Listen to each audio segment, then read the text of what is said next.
Good morning. It's good to be back with you in our devotionals this morning over the book of James. We find ourselves in James chapter 5, verse 7 through 11. Patience. That is the topic of conversation.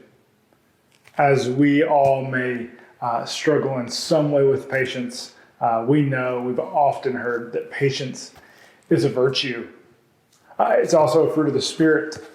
Love, joy, peace, patience. I think we kind of get caught up there and stop there on the fruit of the Spirit because it's the one that we tend to lack the most.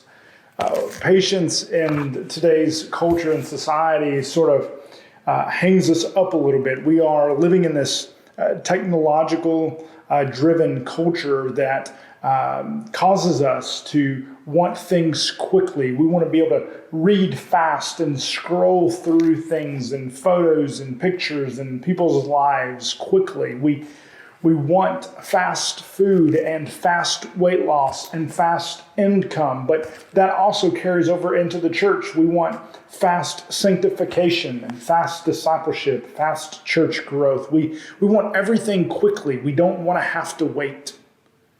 I know all too well that I can be impatient.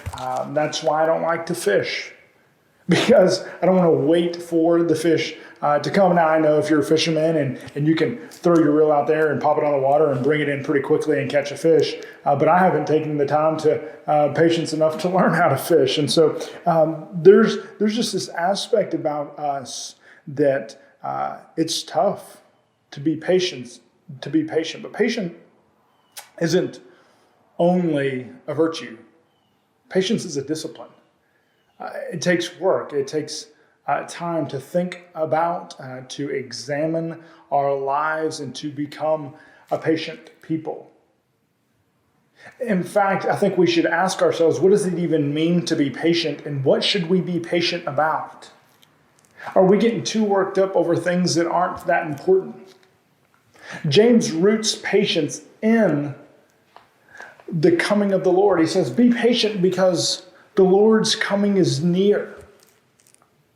And with the Lord's coming comes our reward, comes fulfillment, comes all things being made right. The very things that begin to frustrate us and drive us crazy in life begin to be made right. The pain and the sorrow and the suffering that tends to cause an impatience in us and us to get overwhelmed and anxious and antsy and anxiety is being made new. And so oftentimes those are the things that we can be so antsy about the right now or what's coming next that we actually miss what God is doing. The verse Psalm 46:10 comes to mind, and it says, be still and know that I am God. Thinking about that in light of patience is quite a neat perspective. Be still and know that I am God. Knowing that God is in control. He is the one who is able. And so us being impatient doesn't. But notice what James says in verse 9. He says, brothers and sisters, do not complain about one another so that you will not be judged. Look, the judge stands at the door. James says, your impatience can cause a complaining against one another. Let me ask you, how does your impatience manifest itself? Anger, annoyance, sarcasm, judgment, discontentment. Oftentimes we get so frustrated and annoyed because we're impatient. Because things aren't going the way that we want them to go. The kids are not acting the way that we want them to. They're not being quiet like we want them to, or they're screaming or fighting money and jobs and debt. We want to be able to pay off our debt quickly. And all these things begin to create frustrations in us. And we begin to lash out toward one another and act out toward one another.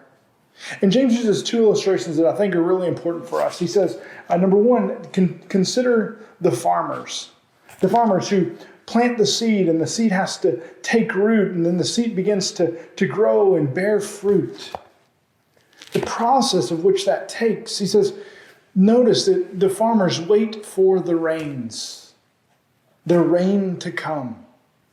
Can you imagine walking outside every day just wondering and praying that the rain would come to harvest the crop, but not too much because it only needs a certain amount?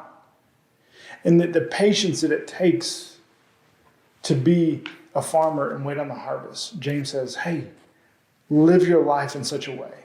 But then he also says, consider Job. Job, who persevered through all of the suffering that he went through. And that he remained patient through it all. And so it is that we, although we go through suffering, although we go through things that we have to endure, we need to remain patient. Here's why. Because we know that the Lord's coming is near. And that these things are out of your control anyway. So number 2, he tells us this. So strengthen your heart in the meantime. Encourage your heart. Be reminded, remind yourself that we can be patient. Why? Because God himself has been patient with us. May we be still and know that he is God. And may we trust in his ability and his control in the everyday. Listen, church, we love you. We're praying for you. We'll see you in the morning.